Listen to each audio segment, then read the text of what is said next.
Assalamualaikum warahmatullahi wabarakatuh. Perkenalkan, nama saya Asia.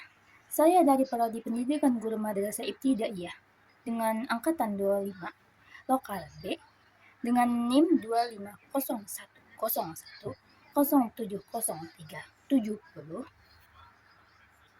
Pada video kali ini, saya ingin memaparkan sebuah materi dari mata kuliah Sejarah Peradaban Islam dengan topik Kemajuan Peradaban Islam pada abad ke-8 hingga 11. Sejarah peradaban Islam tidak pernah luput dari masalah pembahasan peradaban Islam pada masa pemerintahan dinasti Umayyah. Kenapa bisa begitu? Karena kehadiran Bani Umayyah, dinasti Bani Umayyah itu sendiri adalah sebuah langkah baru dalam sistem pemerintahan Islam yang mengatur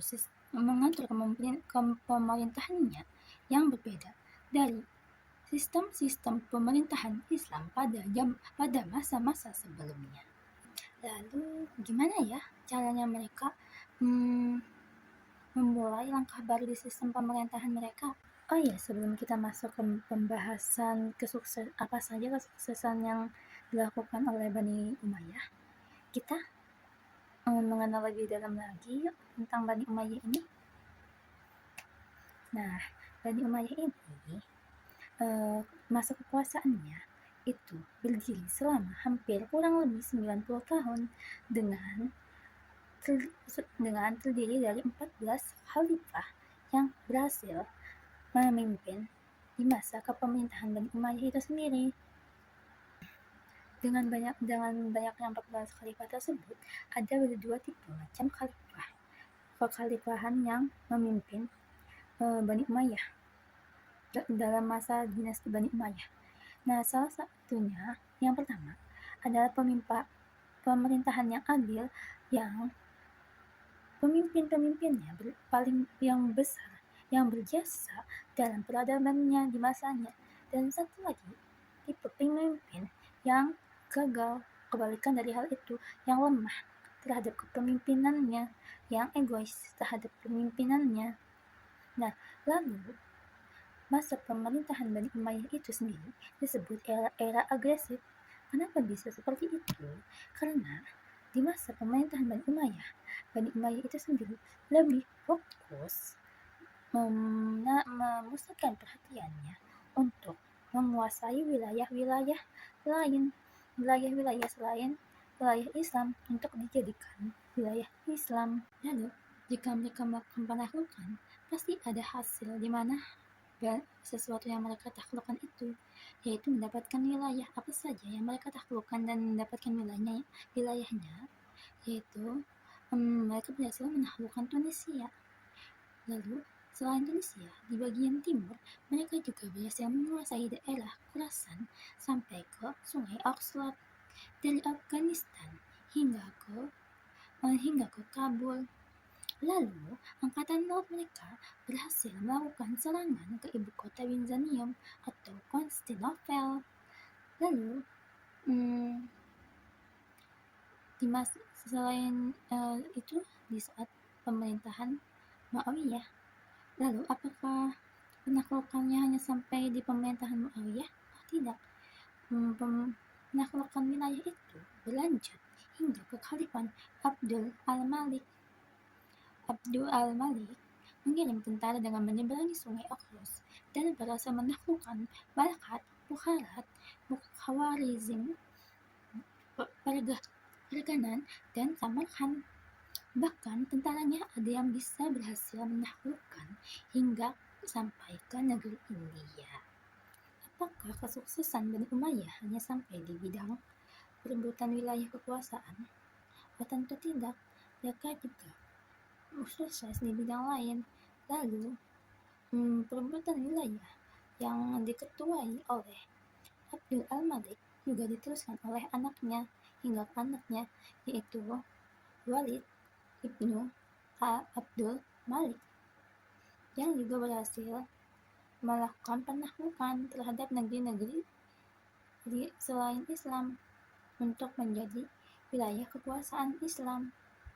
Nah, lalu kesuksesan mereka yang lain, kesuksesan Bani Umayyah yang lain, selain dalam bidang pengambilan atau perebutan wilayah, mereka juga sukses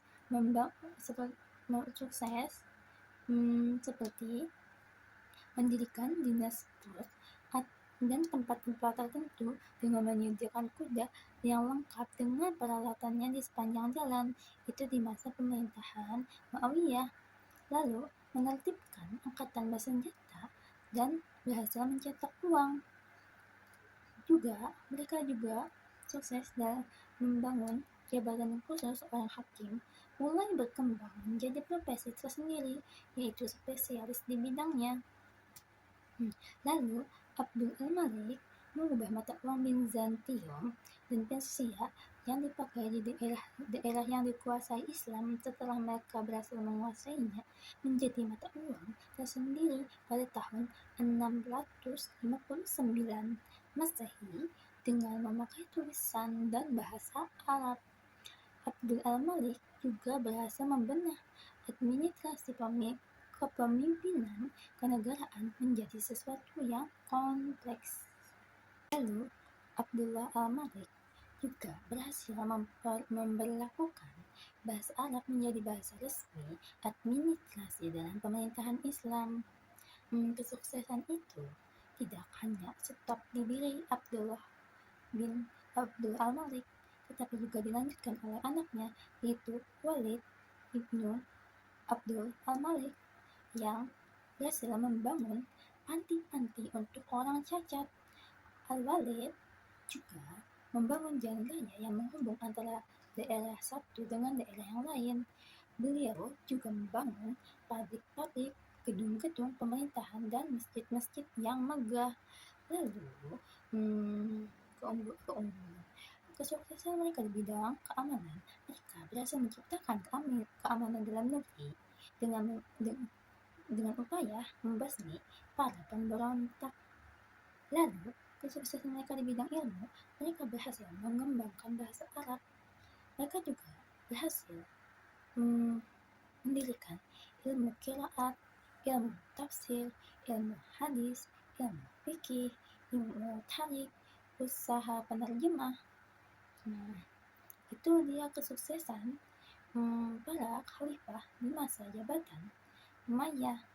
Selain kesuksesan, pastinya selalu ada kendala dan tantangan yang akan mereka hadapin. Nah, lalu di masa itu ada satu pemerintahan yang berhasil membuat hubungan baik antara pemerintahan dengan oposisi, yaitu pemerintahan Khalifah Umar bin Abdul Aziz pada tahun 717 sampai 720 Masehi.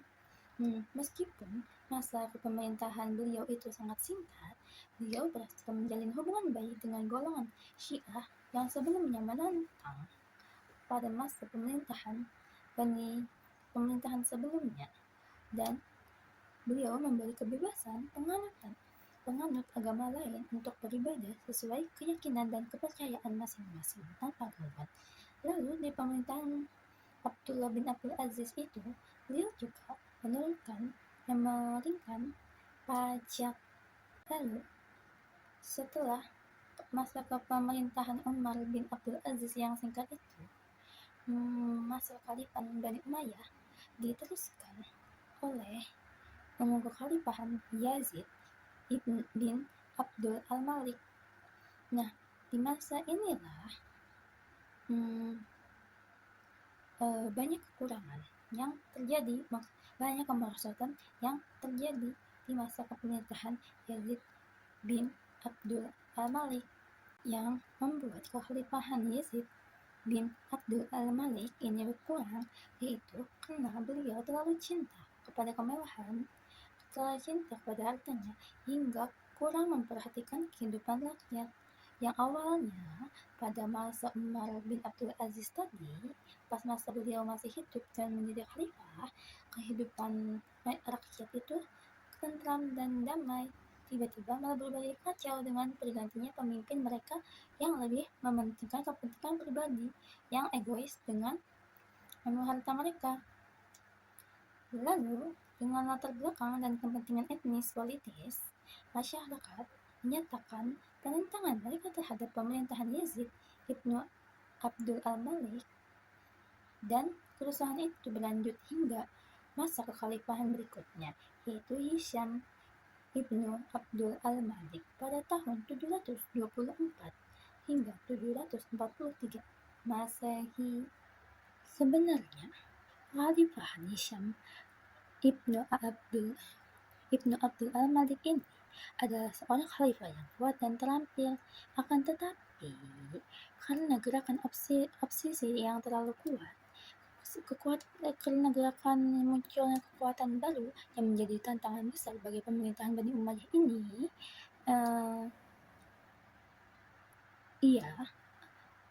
karena terlalu kuat, Khalifah Hisham ibnu Abdul al-Malik ini tidak berdaya mematahkannya. Sepeninggalan Hisham, jadinya khalifah-khalifah selanjutnya tampil dengan lebih lemah dan bermoral buruk. Pada akhir tahun 750 Masehi, Daulatan Umayyah digulirkan oleh Bani Abbas yang bersentuhan dengan Muslim Al-Khurasani, yang kebetulan pada saat itu dinasti Bani Umayyah dipimpin oleh Marwan bin Muhammad yang menjadi khalifah terakhir Bani Umayyah itu melarikan diri karena kedinastian Bani Umayyah mau digulirkan oleh Bani Abbas. Dia pergi ke Mesir, kabur ke Mesir, tetapi sayangnya dia tertangkap di Mesir dan berhasil dibunuh di sana. Jadi, faktor penyebab dinasti Bani Umayyah itu sendiri lemah atau membawa kepada kehancuran karena sistem Bani Umayyah itu sendiri dari pemilihan kekhalifahannya itu sudah dirubah dari cara pemungut yang sebelumnya demokrasi pemungutan suara menjadi pemerintahan yang hanya memberi kekhalifahannya kepada keturunannya. Nah, dan dinasti Umayyah itu sendiri dibangun dengan cara kekerasan, dengan cara memperoleh kekuasaan menggunakan kekerasan, diplomat dan tipu daya, tidak mendengarkan rakyat, dan karena sesuai kepemimpinannya berdasarkan keturunan, bahkan sistemnya menjadi peraturan yang tidak jelas. Lalu, dinasti Umayyah itu sendiri dari perebutannya saja tidak pernah lepas dari topik politik, apalagi seterusnya. Lalu kelemahan mereka itu terlalu terlena-lena dalam kemewahan di dalam istana, hingga mereka jadi lemah, tidak terlalu mengurusi dunia luar, pasti kepada rakyat mereka sendiri. Setelah masa dinasti Umayyah itu digulir oleh Abbasiyah, kekhalifahan selanjutnya diteruskan oleh kekhalifahan dari Bani Abbas yang bisa disebut sebagai kekhalifahan Abbasiyah. Dinasti Abbas atau kekhalifahan Abbasiyah adalah masa kekhalifahan yang melanjutkan dinasti Umayyah. Dinamakan kekhalifahan Abbasiyah karena pendiri kekuasaannya Abdullah al-Saffah ibnu Muhammad ibnu Ali ibnu Abdullah ibnu al-Abbas adalah keturunan Abbas, yaitu paman Nabi Muhammad SAW itu sendiri. Masa pemerintahan ini berlangsung sangat lama, kira-kira dari tahun 132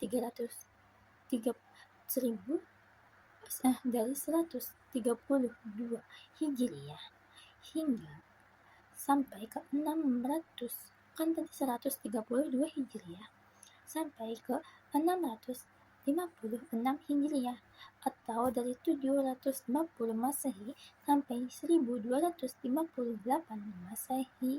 Pada masa dinasti inilah pola pemerintahan yang diterapkan berbeda-beda sesuai dengan perubahan politik, ekonomi, sosial, dan kebudayaannya.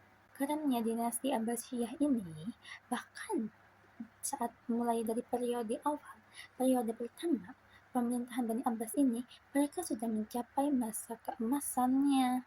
Secara politis, para khalifah-khalifahnya betul-betul tokoh yang kuat, yang juga merupakan pusat kekuasaan dan agama sekaligus. Bahkan juga di saat yang bersamaan, kemakmuran rakyat mencapai tingkat yang tinggi. Periode pertama ini juga berhasil menyiapkan landasan bagi perkembangan filsafat dan ilmu pengetahuan dalam Islam. Namun, sayangnya setelah periode ini, pemerintahan Bani Abbas mulai menurun dalam bidang politik, meskipun dalam filsafat dan ilmu pengetahuannya terus berkembang.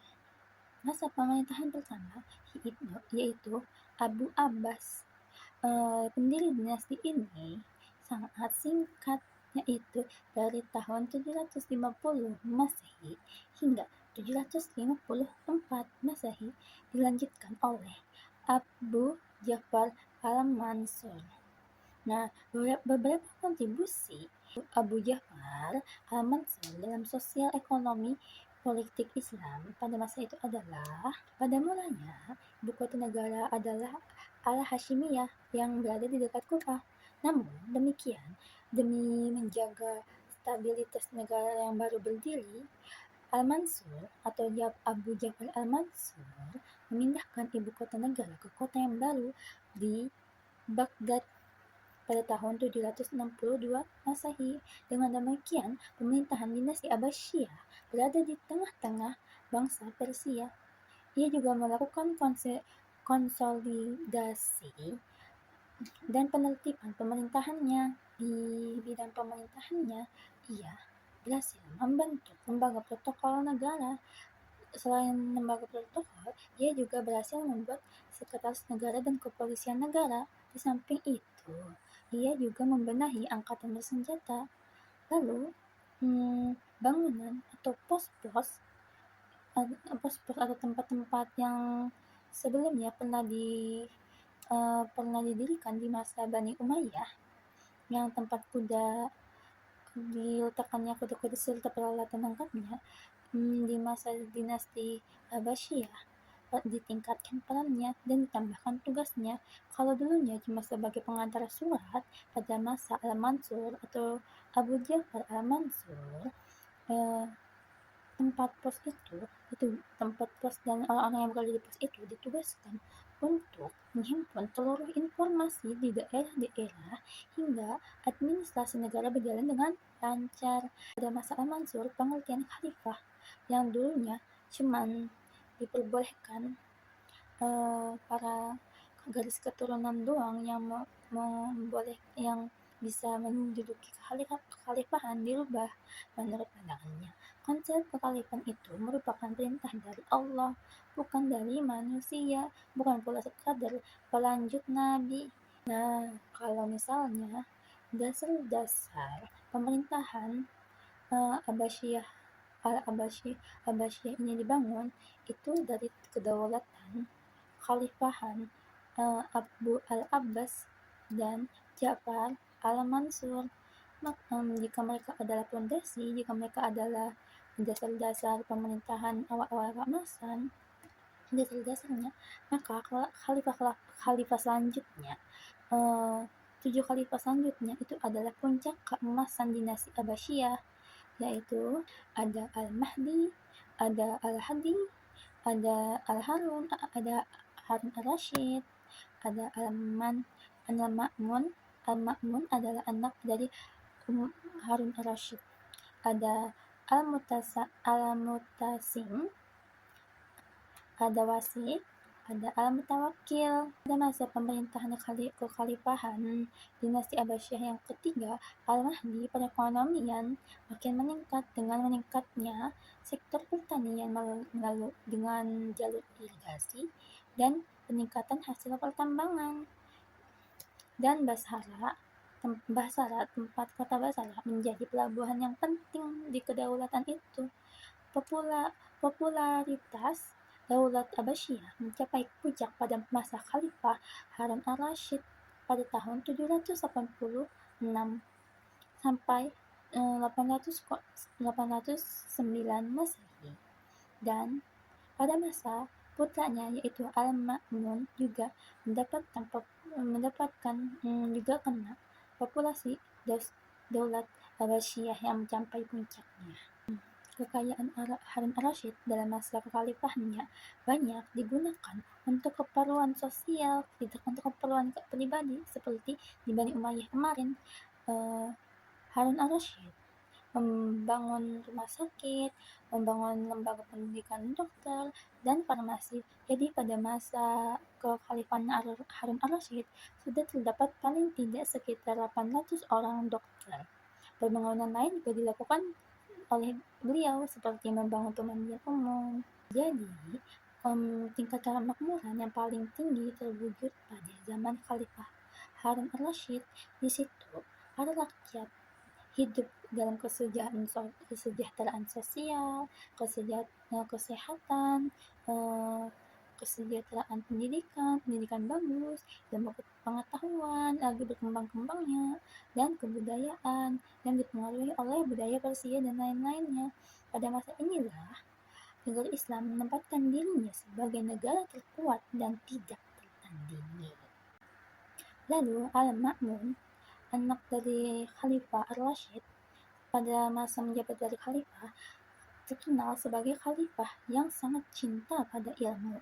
Jadi pada masa pemerintahan beliau menjadi khalifah, penerjemah buku-buku asing didorong untuk menerjemahkan buku-buku Yunani, didorong diberi fasilitas untuk bisa menerjemahkan buku-buku Yunani. Ia juga menggaji para penerjemah dari golongan agama lain yang juga ahli, tidak memandang agama. Nah, ia juga mendirikan banyak sekolah. Salah satu karya yang terpenting dia dalam pembangunan itu adalah membangun Bait Al-Hikmah. Apa itu Bait Al-Hikmah? Bait Al-Hikmah adalah pusat penerjemah yang berfungsi sebagai perguruan tinggi dengan perpustakaan yang besar. Pada masa inilah Baghdad menjadi pusat kebudayaan dan ilmu pengetahuan.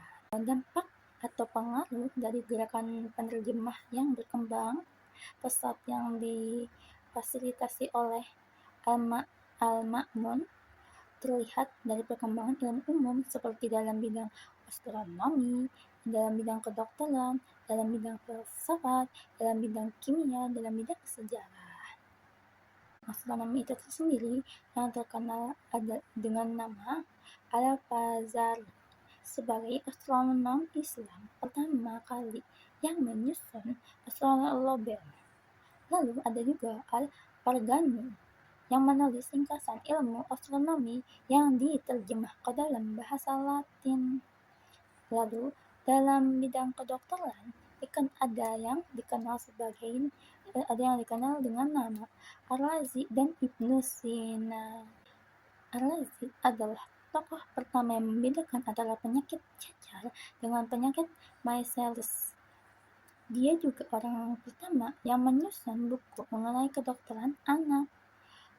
Sesudah peninggalan Al-Razi, Ibnu Sina, ilmu kedokterannya berada di tangan Ibnu Sina. Ibnu Sina selain sebagai terkenal dalam bidang kedokteran, Ibnu Sina juga terkenal sebagai seorang yang filosof yang berhasil menemukan sistem peredaran darah pada tubuh manusia. Antara karya Ibnu Sina yang terkenal ada yang namanya Al-Qanut fi Al-Tibb, yang merupakan ensiklopedia kedokteran paling besar dalam sejarah. Lalu di dalam bidang optika ada tokoh terkenal yang bernama Ali Al-Hasan Ibnu Al-Haytham yang terkenal sebagai orang yang menentang pendapat bahwa mata yang mengirim cahaya ke benda yang dilihat menurut teorinya, dan ternyata teorinya itu adalah sebuah kebenaran terbukti bendalah yang mengirim cahaya ke mata. Di dalam bidang kimia ada tokoh terkenal bernama Jabir ibnu Hayyan. Ia berpendapat bahwa logam timah, besi, dan tambang dapat diubah menjadi emas atau perak dengan mencampur zat tertentu. Lalu di bidang matematika ada Muhammad ibnu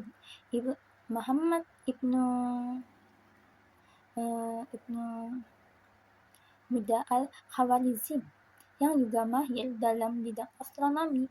Dia yang menciptakan ilmu aljabar. Lalu ada tokoh terkenal dalam ilmu bidang filsafat, antara lain yaitu Al-Farabi dan Ibnu Sina. Dan Ibnu Ruyyad. Al-Farabi dikenal karena banyak menulis buku tentang filsafat, logika, kejiwaan, kenegaraan, etika, dan lain-lain. Sedangkan Ibnu Sina dikenal karena banyak mengarang buku tentang filsafat. Ibnu Rushd yang di barat banyak berpengaruh di barat dalam bidang filsafat. Nah, demikian kemajuan politik dan kebudayaan yang pernah dicapai dalam pemerintahan Islam pada masa-masa pemerintahan Al-Abbasiyah itu. Namun, sayang banget di akhir periode pertama pemerintahan Al-Abbasiyah itu, Islam juga mengalami masa kemunduran. Lalu di masa pemerintahan Al-Mu'tasim, khalifah berikutnya memberikan peluang besar kepada orang-orang Turki untuk masuk ke dalam pemerintahan. Keterlibatan mereka dimulai dari menjadi seorang tentara pengawal. Tidak seperti pas Bani Umayyah, tentara ini dibina secara khusus menjadi prajurit profesional. Dengan demikian, kekuatan militer dinasti Abbasiyah menjadi sangat kuat. Walaupun periode ini juga memiliki tantangan dan gerakan politik yang mengganggu stabilitas, seperti gerakan sisa-sisa Bani Umayyah sebelumnya yang memberontak dan kalangan intern Bani Abbas. Syukurnya, walaupun banyak tantangan di periode itu, semuanya masih bisa diatasin. Nah, jadi dari penjelasan sebelumnya, dinasti Abbasiyah pada periode awal lebih menekankan pembinaan peradaban dan kebudayaan Islam daripada perluasan wilayah. Dari Harun al-Rashid sendiri, dari masa-masa sebelumnya sendiri, mereka sudah lebih mengedepankan kemajuan di dalam negeri daripada harus memperluas wilayah.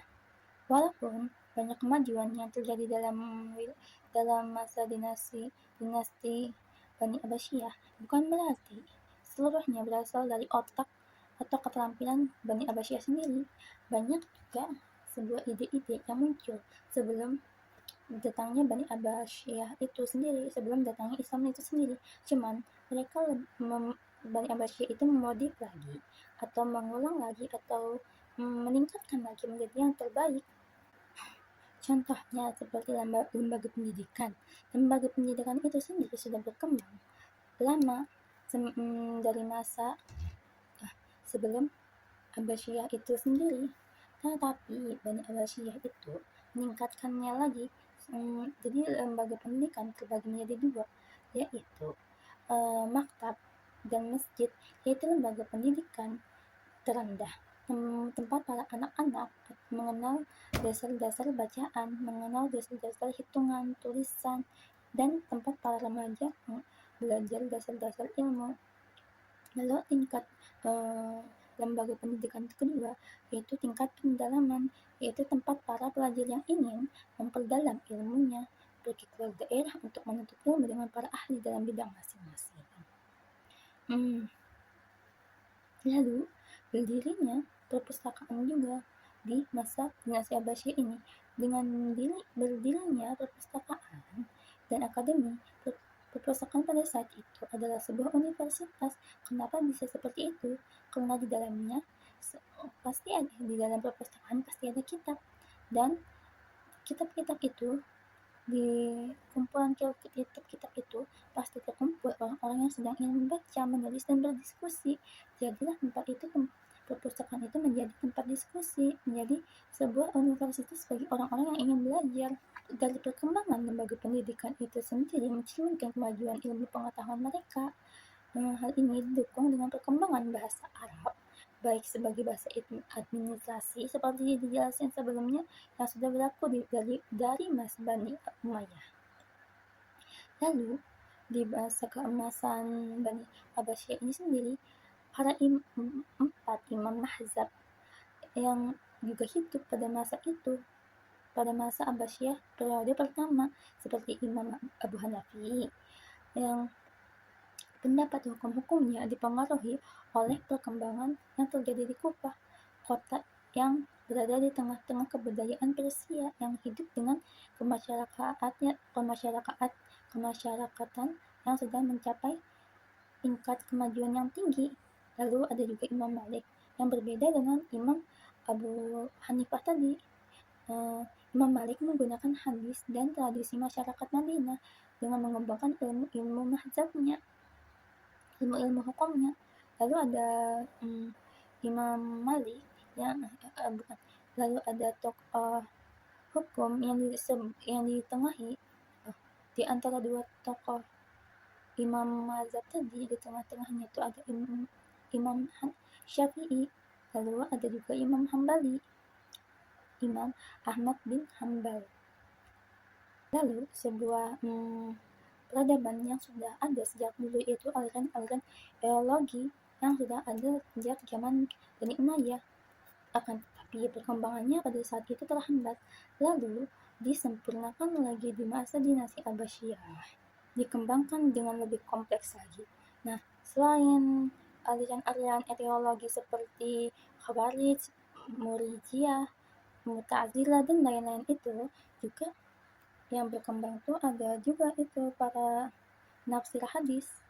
Kok bisa mereka berkembang? Mungkin para penafsir hadis itu bisa berkembang karena pada dinasti Abbasiyah ini semua kebutuhan fasilitas mereka terpenuhi, seperti kendaraan yang terpenuhi, seperti jalan sudah bagus, seperti era sudah bagus, tempat pertemuan sudah bagus.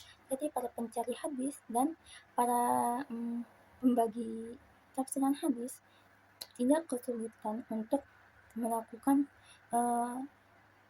aksi mereka dalam melakukan kegiatan mereka. Nah, cukup sampai segitu dulu pembahasan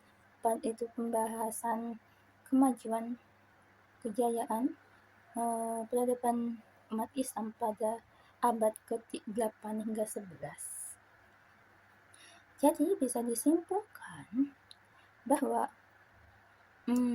sebuah pemerintahan yang dibangun dengan cara kekerasan, dengan cara pemerintahan yang berdiri tanpa melakukan dan tanpa mengikut sertakan masyarakat atau demokrasi, bisa menjadi hancur, bisa menjadi bumerang sendiri. Kenapa? Karena masyarakat jadi muak dengan pemerintahnya sendiri, karena mereka merasa kalau mereka tidak ikut adil dalam memutuskan pemerintah.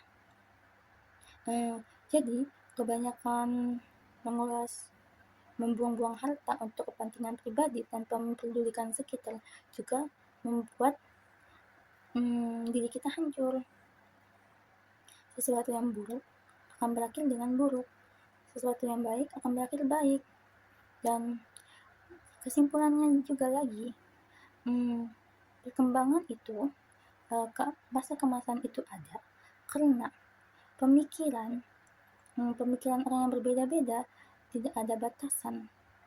Jadi orang mau berpikir, jadi orang mempunyai aliran lain atau agama lain bisa menguturkan pikirannya, bisa menjadi seorang filosof karena pemikiran mereka tidak dibatasi oleh pemerintah atau keagamaan sekitarnya. Hingga pada masa itu kesuksesan, kejayaan, keemasan itu bisa terjadi dalam kesuksesan dalam ilmu, kesuksesan dalam filsafat, dalam ekonomi, dalam peradaban. Mereka bisa berhasil karena pemikiran mereka tidak dibatasin. tidak mengikuti satu aliran saja. Mereka bisa bebas berpendapat bagaimanapun. Lalu, untuk mendapatkan peradaban yang baik itu sendiri, juga dimulai dari pemerintahnya itu sendiri. Pemerintah yang otoriter dan pemerintahan yang bebas, yang mana pendapatnya. Nah, seperti tadi di masa pemerintahan Al-Ma'mun tadi, Al-Ma'mun sendiri menyukai ilmu, jadi dia memfasilitasi, mendorong para penerjemah untuk bisa menerjemahkan bahasa Yunani. Kenapa? Karena beliau suka. Akhirnya hasilnya apa? Orang-orang banyak berkembang, orang-orang jadi banyak tahu tentang suatu ilmu dari hasil penerjemahan tersebut. Jadi perkembangan ilmu, dari perkembangan ilmu agama hingga ke ilmu-ilmu umum.